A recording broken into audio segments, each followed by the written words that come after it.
Greetings, this is Professor Kramer. Welcome to my presentation on Rule and Ruin, from Goldwater to Trump.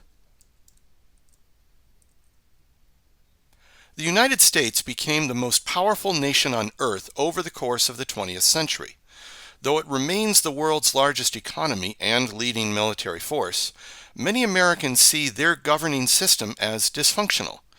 Republican and Democratic parties appear unable to collaborate to reduce the national debt, rebuild the country's crumbling infrastructure, cope with rising healthcare costs, or rejuvenate an increasingly stagnant educational system. While there are many possible reasons to explain this broken American political system, the leading suspect over the past half-century is the transformation of the Republican Party into a monolithically conservative organization. This transformation did not happen overnight, however. In the same way Donald Trump did not magically take over the GOP by stepping onto that golden escalator in June 2015, Republicanism was not always identical to conservatism. Today, the absence of moderate forces to counter grassroots movements like the Tea Party, conspiracy theories like QAnon, or white nationalist groups like the Proud Boys means that the GOP has, for all intents and purposes, become a conservative ideological party unlike any in American history. Conservatives used to accuse GOP moderates of pursuing a rule or ruin policy, one of preferring defeat to a party controlled by conservatives. Much like modern GOP gaslighting, it was the conservatives who took the rule or ruin approach, destroying their ability to govern in the process, resulting in rule and ruin. This lecture is based on the 2012 book Rule and Ruin, The Downfall of Moderation and the Destruction of the Republican Party, From Eisenhower to the Tea Party, by Dr. Geoffrey Kabaservice, who graciously provided recent updates to his work as well as helpful edits to this lecture. Dr. Kabaservice holds a BA in Political Science from Yale University, an MA in International Relations from Cambridge University, and a PhD in History from Yale, where he also served as visiting assistant professor. He has written for various national publications, including the New York Times and the Washington Post. Having served as research director for the Republican Main Street Partnership, Dr. Kabaservice is currently the director of political studies for the Niskanen Center in Washington, D.C. Ever since the Republican Party reformed in the 1850s, it had moderate and conservative factions. Their struggles against each other, as well as against the Democrats, defined the evolution of the party to that point. By the 1950s, the Republicans' glaring weak spot was in the South, where the party had almost no representation. Liberals also seemed to control every aspect of American culture, with majorities in both houses of Congress, the Supreme Court, along with influence at the university level, and in the popular media. What initially seemed like a conservative victory when Dwight Eisenhower won the 1952 presidential election turned out to be anything but. President Eisenhower's dynamic conservatism came down on the center-right, but combined the best elements of liberalism and conservatism. Eisenhower belonged to the moderate faction of the GOP and retained much of the New Deal. The president credited some New Deal programs for the security that they'd given Americans since the Depression, and felt taking away those gains would be an irresponsible mistake for the conservative right. Conservatives begged to disagree, yet could not directly challenge their party's president. Their reaction, therefore, began in the media, when William F. Buckley Jr. and others founded National Review magazine in 1955. In becoming the intellectual rallying point for conservatism, as National Review publisher William Rusher later said, modern American conservatism organized itself during and in explicit opposition to the Eisenhower administration. There were four principal strategies of how the party might regain a congressional majority and keep the White House, each with their own dedicated faction. Members of the progressive faction were the media darlings. Led by New York Governor Nelson Rockefeller, they rallied to the standard of civil rights and civil liberties in a throwback to their fiery New England abolitionist founders. The other factions felt progressives were simply Democrats in Republican clothing. The moderates were represented by Thomas Dewey, who barely lost to Democrat Harry Truman in 1948. They accepted the need of building on social programs like the New Deal, but tended not to initiate reform themselves, and believed in what they called enlightened government management. Leader of the conservative faction was Arizona Senator Barry Goldwater, who believed that a hidden majority of Americans were conservative. They felt their path to victory was to offer candidates radically different from Democratic moderates, people who were militant economic, social, and cultural right-wingers. Robert Taft, leader of the stalwart faction, believed that path would only guarantee the GOP would lose every election. Rather than pure ideological conservatism, Taft simply proposed knocking on more doors than Democrats and identifying with small business as opposed to big. Stalwarts were the largest faction, followed by the moderates and progressives, leaving the conservatives as the smallest faction. Stalwarts disagreed with the moderate and progressive approaches, but tolerated divergent views within the party in order to win elections. Conservatives, however, saw divergent views as traitorous. There were two main points of factional divergence in their approach to anti-communism and aggressive tactics. Like the Democrats, all four factions of the GOP were anti-communist, though conservatives were more extreme, as they sought to aggressively root out internal left-wing influences in the United States. The John Birch Society, founded in 1958, kept the McCarthyism spirit alive by attracting hundreds of thousands of Americans with their paranoid speculations about communist treason at the highest levels of government. John Birchers were far right enough to both advocate a preemptive nuclear strike against the Soviet Union and to believe the ultimate aim of the civil rights movement was the creation of a Soviet Negro Republic in the Southeast. Ironically, these young GOP conservatives embraced communist-inspired tactics, even though they campaigned against communist influence in America. They favored a take-no-prisoners, ends-justify-the-means approach to grassroots politics, while moderates failed to match the hardball tactics of the right.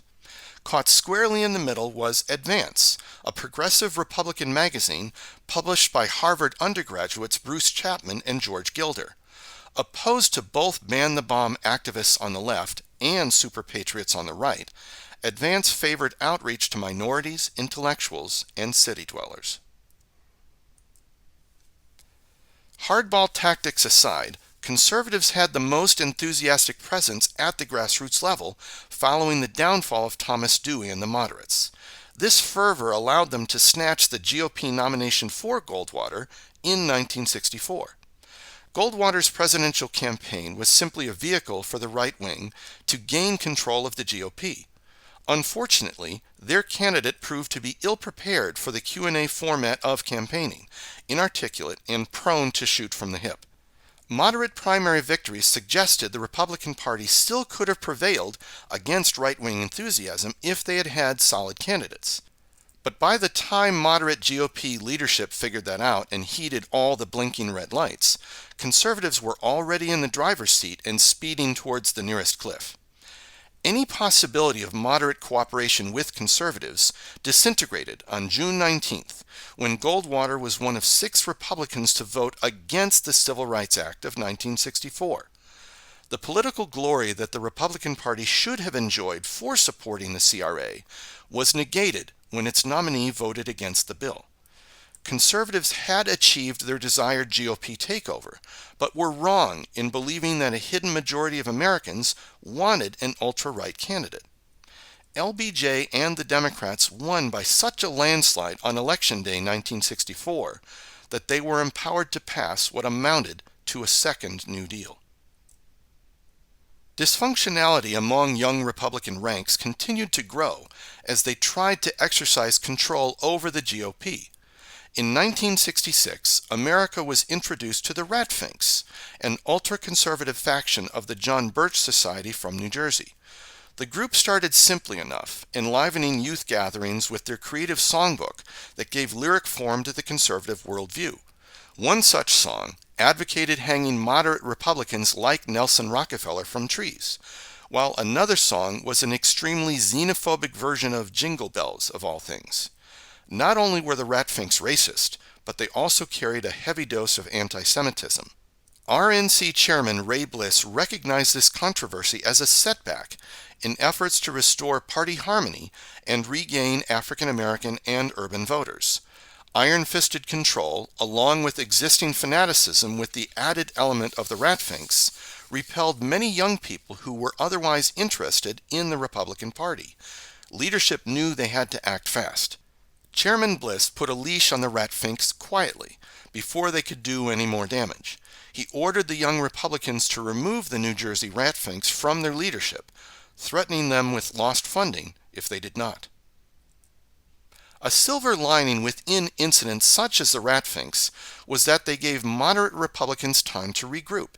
Meanwhile, GOP conservatives had initially responded to Goldwater's defeat by claiming they had been stabbed in the back by Republicans in name only, or rhinos.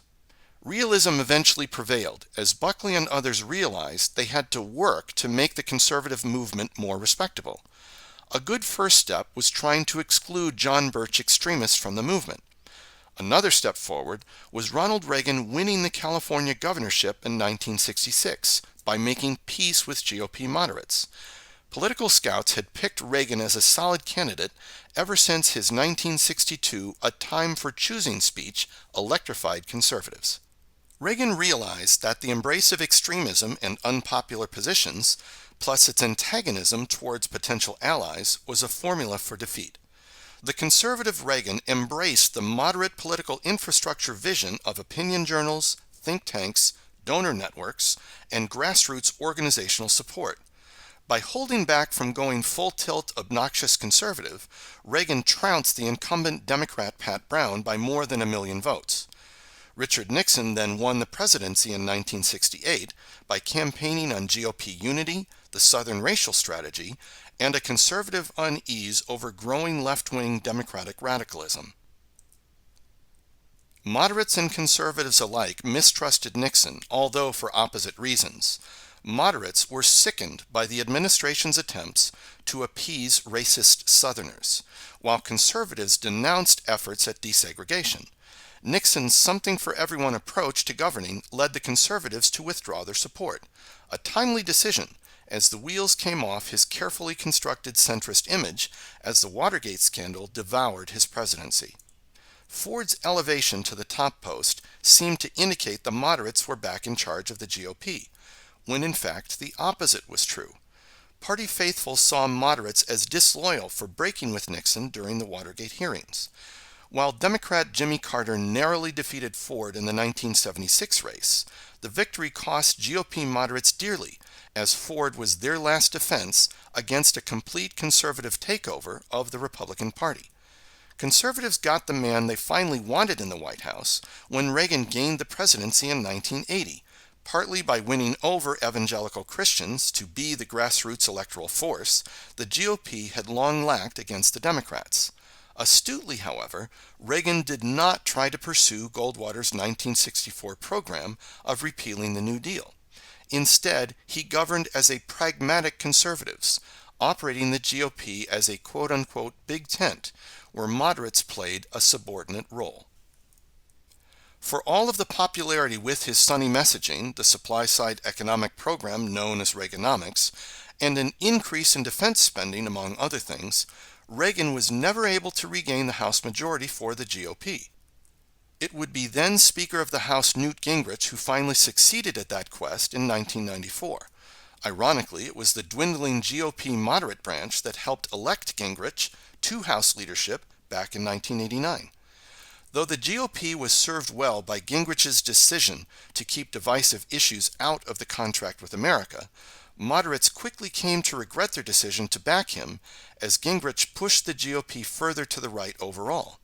Founded as the moral majority to push school prayer and anti-abortion laws, this push wound up forcing 2 government shutdowns over ill-fated spending cuts to popular programs such as Medicare, education, and the environment. Gingrich's scorched earth tactics on Democrats and on Congress as an institution stunned moderates and conservatives alike, as few were comfortable with hard-edged political tactics and a heavy dose of right-wing ideology. Conservatives and their ideology may have taken over the GOP, but they laid waste to public faith in government and Congress as an institution. In the long run, Gingrich's reign as Speaker accelerated the departure of moderates from the GOP by replacing effective governance with divisive culture wars. President Bill Clinton at first responded well to conservative hardball tactics by stealing the GOP's thunder in supporting welfare reform and middle-class tax cuts, but wasted all of his political capital and popularity by getting impeached. Clinton's sex scandal with intern Monica Lewinsky provided a convenient opening for the moral majority to assert their moral authority by helping Texas Governor George W. Bush narrowly defeat Vice President Al Gore. W. Bush campaigned as a centrist on a compassionate conservative platform, but governed as an uncompromising ideologue that would have made Goldwater proud. Bush presided over a highly divisive administration, which only served to further aggravate the partisan intensity of Congress and the nation. With little interest in compromise or bipartisanship, alongside a preference for both big government and significant overreach in Iraq, the Bush administration led to both the election of Barack Obama as the nation's first African-American president and the rise of the far-right Tea Party faction. Tea Partiers were financially secure, middle and upper-class white men who feared the country was being taken away from them. However skilled at politics they were, Tea Party conservatives showed their deficiencies at governing through complete opposition to anything Obama and the Democrats wanted to do. Combined with their penchant for conspiracy theories, the Tea Party lack of appetite led directly to the House Freedom Caucus, whose sole goal was to blow up bipartisanship by insisting that their way was the only way. By bringing paranoid conspiracies into the mainstream, GOP politicians rendered themselves unable to push back against right-wing pressure, even if they wanted to, which is why QAnon found such a receptive GOP audience starting in 2017. The basic QAnon conspiracy is that a secret cabal of Satan-worshipping, cannibalistic, lizard-like pedophiles run a global child sex trafficking ring. As wacky as some QAnon theories might seem to outsiders, the idea of a secret cabal of government insiders is not entirely new to the Republican Party. The short book, A Choice Not an Echo, self-published by conservative activist Phyllis Schlafly in April 1964, claimed America's so-called democracy was controlled by a shadowy group of secret kingmakers who controlled elections through brainwashing and propaganda. Schlafly's theories bore some uncomfortable similarities, not only to 1960s Goldwater fanaticism, but farther back to the anti-Masonic and know-nothing parties of the 19th century. According to Schlafly, the Kingmakers' goal was to combine political parties and promote an America Last foreign policy. Consciously or not, Schlafly evoked a centuries-long working-class tradition of rage against treasonous elites in secret control of the world. Where her theories were ignored in the 1960s, they found a willing base in modern day. All QAnon needed now was a reckless demagogue to put their plans into motion. Donald Trump was not an orthodox conservative by any means, but he won the 2016 GOP presidential nomination by capitalizing on the party establishment's failure to realize that the GOP had become a working-class party. Trump was also able to manipulate election year issues to his advantage in order to win the 2016 election, specifically working-class concerns over immigration, trade, and multiculturalism, as well as the feeling from rural folks that they had been culturally alienated from city-dwelling Americans. Once elected, however, Trump's own failure to maintain a balance between passionate conservative activism and moderate bipartisan governing led not only to the exodus of the college-educated middle class, but directly to his party's loss of the House in 2018, the presidency in 2020, and then the Senate in 2021. At the height of the 1950s Red Scare, the GOP knew Joe McCarthy was a reckless demagogue, but considered him a useful weapon to be used against the Democrats and liberalism.